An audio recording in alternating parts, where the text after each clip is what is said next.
Hi guys. Today we're gonna have podcast with Dr. Gary Morris. Not just Dr. Gary Morris, our famous prosthodontist. No.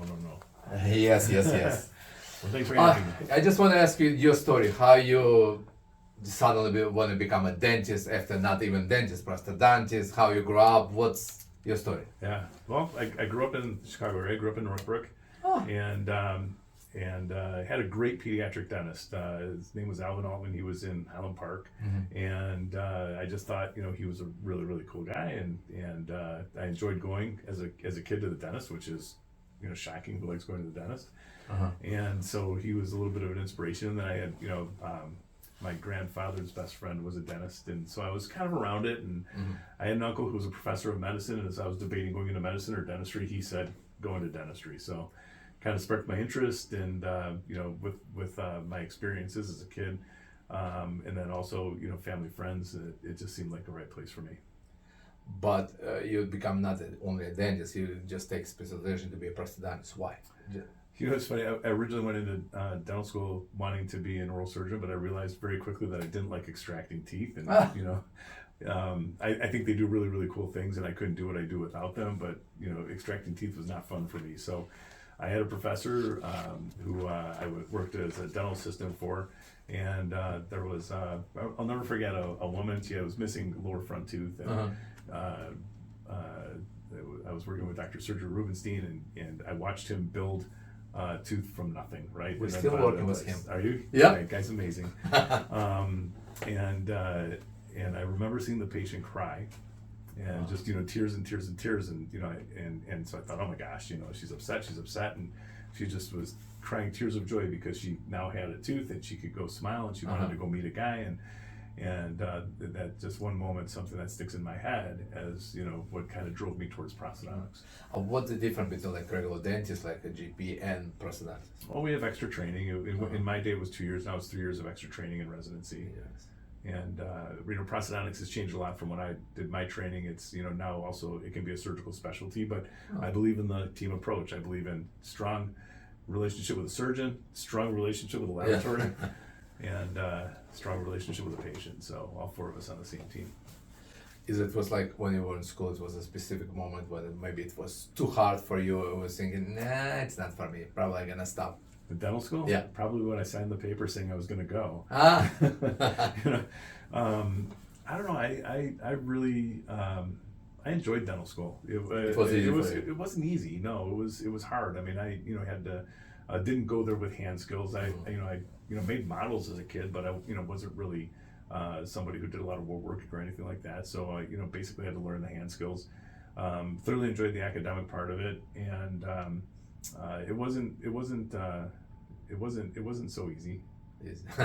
Residency was a lot more fun than dental school. Fun. Yeah. Everybody's saying like I want to ask every time about first patient. What do you remember? But everybody's saying, oh, it was my mom or it was my dad. Same. Well, in dental school, the first patient was my mom, and exactly. So that was great. And I had my sister as my third patient, so that was wonderful. But my first patient in private practice was a Chicago Bear. Really? And so I walked into the operatory, and there he was, and it was. He looked at me and he said, "How long have you been doing this?" And I said, "Including today." It was my first day. Wow. So, but everything went fine. But from this first moment and now, how many years already in this field? It's 33 years. Wow. 33 years. Wow. Yeah. I dye my hair, so no one can see my gray. Do you remember you have so many funniest and weird moments with weird patient, funny patient, but you probably remember somebody who was the funny patient. Oh yeah, I've had well yeah. I mean there have been a lot of funny things. It was funny. I thought you might ask me that, and I was thinking about one of those circumstances this morning, and of course it's completely gone right now. So it means don't remember. Yeah. Yeah, but I think sometimes patients say funny things to you and ask you funny questions, and you end up with circumstances that are some of the questions that we've been asked are probably more R-rated, and I don't know if this is a family podcast or not, but we don't know yet. We'll see. Yeah, we'll have another take on that. But you get asked funny questions sometimes. About But you have to keep with like patients more personal, like to probably have generational patients now, right? Like Yeah. grandparents, parents, kids, Yeah. right? Yeah, I mean, not as much in prosthodontics. I mean, I do see a lot of families. So I've got a lot of parents and a lot of kids. I've a lot of families were referred to us because we're taking care of the older patients as a prosthodontist. But I think one of the funniest things that I remember experiencing was a patient who came in. She had lost her tooth when she was 16. She was in her mid or late 50s, and she was going to a reunion, and her boyfriend had knocked the tooth out. So she wanted a dental implant, and she wanted to be able to fix her smile. She'd been wearing a flipper, believe it or not, for over 30 years. Wow. So we, fixed her up and had an implant placed, and beautiful crown and a beautiful smile. And she went and she told us that she wanted to go and see if she could, rekindle this relationship with his boyfriend. But her husband was also a patient of mine. Boyfriend. So, that was a little bit, little dicey and kind of funny. But as I remember, in your office you have like full spectrum of dentists. You have I'm a general dentist. General dentist too, and you have prosthodontist. Yeah.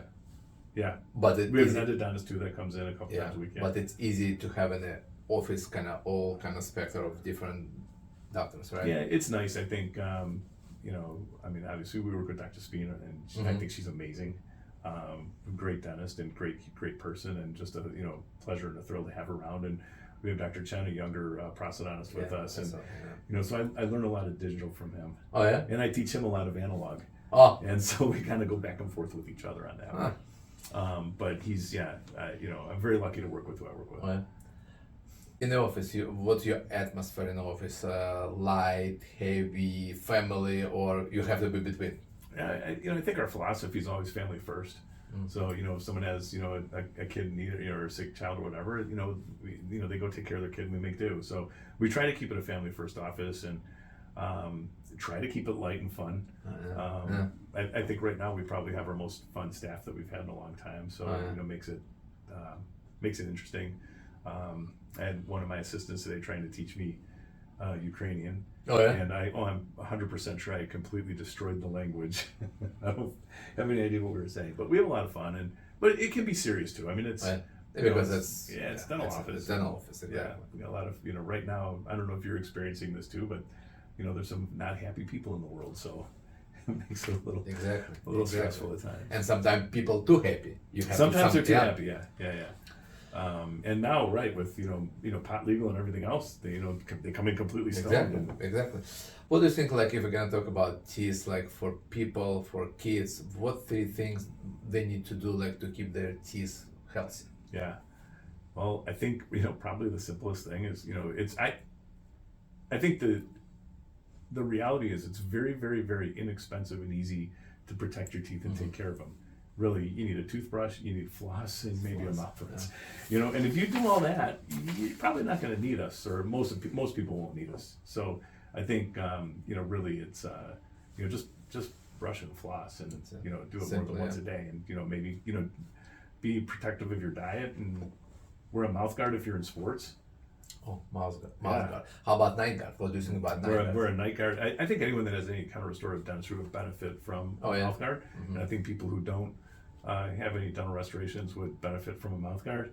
And I think it's interesting right now with what we're learning about sleep and sleep medicine, and I'm not sure how involved you guys are in making prosthetics for or obstructive sleep apnea devices, but I think what we're learning about airway and sleep, I think people who can't breathe at night are destroying their dentition. And I think it's an etiology we've never really considered. But a mouth guard, an apnea appliance, something that's going to keep your teeth separated. It's no grounding, nighttime. Yeah, if you stop breathing, you start grinding your teeth, right? Oh, so. Okay, yeah, actually, I didn't know why, huh? We just thought it was stress, right? Usually, when they wake up in the morning, you have pain here, pain here. Oh, probably it was so stressful day or stressful night. Yeah, right. Exactly. If someone were to avoid like in the future major kind of work done, dental work, exactly, it's the same kind of advice, right? Like to take care of it. Yeah. And I think one of the great things and one of the exciting things about what I do, and what I think exciting things about what you do, is every circumstance is new and different, right? And in dentistry, we're looking for this algorithm where everybody could do the same thing and get the same outcome. And from a dental work standpoint, that's absolutely untrue. But how to protect yourself, it's absolutely true. Brush, floss, mouth guard. Simple stuff. Yeah. Simple stuff. And you know, I think that would work for just about everybody. But one of the exciting things I think about what we do in prosthodontics is, you know, when you create the individual plan and when you sit down with your laboratory technician and plan together and see what the possibilities are, there's lots of great things that we can do for our patients if they're willing and able to do it. Yeah. I just want to ask you about All-on-X because it's so popular. It's everywhere. I know it came a long time ago, but now it's like everywhere. Yeah. I know you do. We do. What do you think about it? I think for a lot of patients, it's an amazing therapy if it's done well and done right and thoughtfully planned. Yeah. And I think for patients where it's not done in that kind of group environment, it can be sometimes with tragic outcomes, which we are unfortunately seeing more and more of. Yeah, but I just want to ask you because so many, I mean, when we deliver, let's say, the patient said, okay, it's forever. So, no, it's not forever. It's not forever. No, but I know because a lot of doctors saying, okay, you're done. But usually it's not usual. Sometimes implants, one implant gone and it's gone. Yeah, I mean, a lot of times when that's a hard one, right? Yeah. I think that the reality of what we do is that we hope that our restorations last as long as they possibly can. Yeah, exactly. But there's a part of you that hopes that your patient outlives its restoration. Yeah. Right? Has a long and healthy life. Yeah. And you may have to repair or revise it. And that's why when we build the restorations, like what you just showed me, where you've got an understructure that's made of titanium and replaceable teeth on the top, that a patient could live 10, 15, 20 years with the restoration, need to have it replaced, but not have to go through the whole process again. It's easy again. Because you made a repairable, revisable restoration for them. So I think that with the idea of All-on-X, there's an awesome responsibility on our part to make sure that whatever we make in such a way that it can be repaired, revised, or replaced in reason for the patient later on. But what's the biggest myth about the implants and denture people usually? Because some people scared about implants, some people never want to even touch a denture. Right. But it's a reality, right? Right. You have one or another. Yeah, nobody wants to take their teeth out at night, right? Yeah. But for some people, that's the best treatment because it'll make them look better. And as you know, we can make them function like they're fixed, and then they can make it so that it's easy for the patient to clean. Right? So, which I think is important too. Do you play any instruments? I was a trombone player. Oh, maybe we can invite you. Yeah, sure. I haven't played in a long time, but yeah, and I've taken a few guitar lessons here or there. I know your hobby is diving, right? Yeah, I'm a scuba diver. And you like kind of professional. Well, no, I'm advanced open water, but I mean I love scuba diving. Anything on water or in water or underwater is I was a high school swimmer. But you choose the wrong state to live, right? You should like move to Florida. That's why you gotta go travel. Exactly. Right. Oh, it's another question. What's your favorite spot to travel? Like you have, I know you travel a lot, but wow. Can I give you a top 5? Yeah. Okay. Because I know Aruba probably one of them, right? Aruba? Yeah. Yeah, Aruba's it is fantastic, but it's not in the top 5. Oh, okay. So not in an exact order. No, doesn't matter. Outside the country, I'd say Japan is amazing and fantastic. Wow. I want to go back there and dive, but Japan's just outstanding. South America, very cool. Okay. And spent some time in South Africa, which is also amazing. Cool, yeah. We this last summer did a cruise that started in Barcelona, ended up in Rome, and I think every place we stopped was amazing. So I love that whole Mediterranean. It's Mediterranean, yeah. Fantastic. I'm going to end up giving you more than 5. And then Israel too. It's just amazing place to have visited. So it's funny. My wife and I have decided that, or actually, it was her suggestion. I completely and wholeheartedly agree with her that we need, as time goes on, to travel and create memories, things that we can look back on and remember fondly. You mean travel more? Yeah, travel more. Create memories. That's good. Best diving. With my kids, it has to be Molokini Crater. And they diving too? Yeah. Oh yeah. All of us dive. Yeah. Wow. Yeah. So, but we love Molokini. It's like jumping into a fishbowl. Wow. So crystal clear. So, yeah. in your office, usually coffee or tea? Coffee. A lot of coffee. All day long for whatever reason. Okay, somehow I just stop. I don't know. Everybody drinking coffee. Oh my god.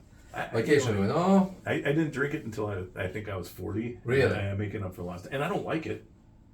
It's just a habit. It's a habit. I like a hot drink or whatever. And you know how it is. You get up, you leave, you come back. It's cold. Yeah. Have to make another cup. That's cool. I know now we have so many gadgets. What's your favorite one? Not the phone. Something different. Oh, like like a fun gadget? Yeah. Wow. Like let's say you can't live without it. Can't live without it. And the phone's off the. Yeah, because like some doctors say, it's my camera. It's just my Leica camera. Yeah. For example, I don't know. Yeah, I know. Cameras are Leica. That's like old school good camera. Oh, that's right? it. Yeah. Yeah, I know. Yeah, good camera's a good thing, but I'm gonna have to go smoker. Really? Yeah. But not like a big fancy thing. Just something. It's I don't know. Maybe not. But do you do a lot smoke meat, smoke fish? No, I don't do as much as I'd like to because I'm not home that much. Exactly. But, you get a little sense of pride when you make something like that and it tastes really, really good. But I know you're teaching. Like, do you travel a lot for teaching? Like, lectures? Pretty much every, I'd say probably 30, 35 weeks a year. Wow. Yeah. And I never been even once in your lecture. Huh? I have to go. Well, we've seen each other at lectures. I know, but it's a simple. Like you want to travel, yeah. I've hit 49 of 50 states. I've one state left. Which one? So South Dakota. Huh. So okay. Yeah, but I just want to ask you about your school. Your what you have with Dr. Dental C Solutions. Yeah. What's that? So Dental C Solutions is an education company that run by my wife Shelley. We started it in 2016 as a way to provide mini residencies. We were working with a dental implant company that at the time was no longer able to provide continuing education credit. So they came to us and we put the company together. And proud to have Dr. Brent Boyce, an oral surgeon from Phoenix, as our partner. Phoenix, he's amazing, and we have probably 30 speakers that are on our site. Anywhere from GPs, prosthodontists, we have periodontists, we have an endodontist, we have orthodontists, we have lab technicians. I want to be in the board too. Well, we got to get on it. And we have attorneys. We have fitness wellness coaches. A group out of Highland Park, NRP. They're amazing. They talk about. Listen, I mean, look at what we do. We're always hunched over and bent, and so we're fatigued and in pain and grinding our teeth at night. Yeah. And so they talk about getting everything stacked and everything on it's stacked on top of the joints, and then exercises and stretching and things like that for because it's a hard career. We want to do this as long as we can. So, but it's been a lot of fun. We support surgical practices and educate their referring doctors, and we support we do large meetings as well. So it's been great. But if let's say some doctors as a regular GP asking me they want to have a course like to learn how to do, let's say, veneers. Yeah. Do you guys do that too, or you just have specific oral desk surgeons?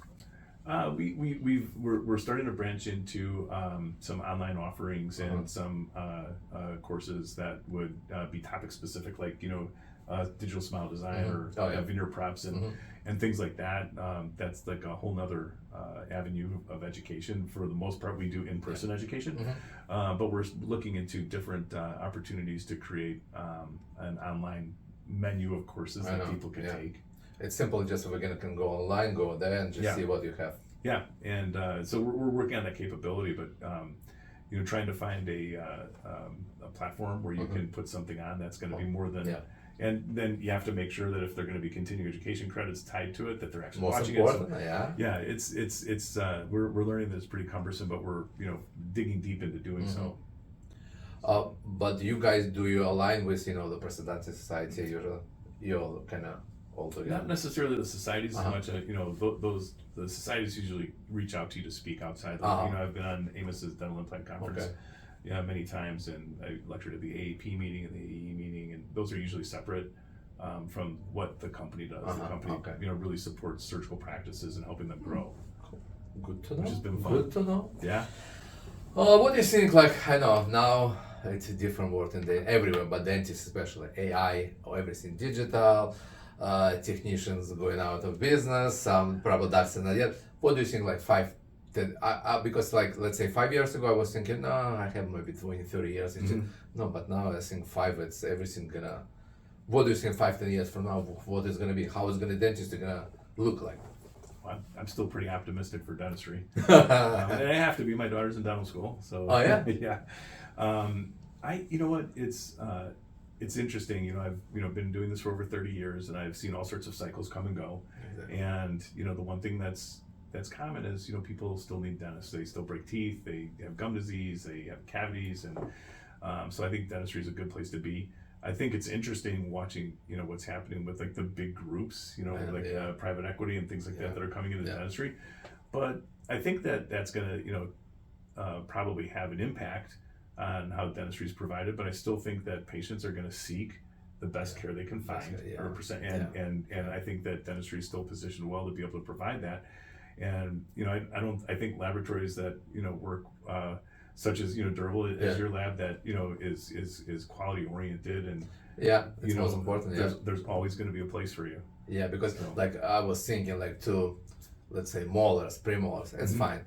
But if you need to do like custom like front 6 teeth, it's no way AI can do. I mean, you have to put your hands. Well, like even think about like milled restorations where all the stains and everything are externally painted.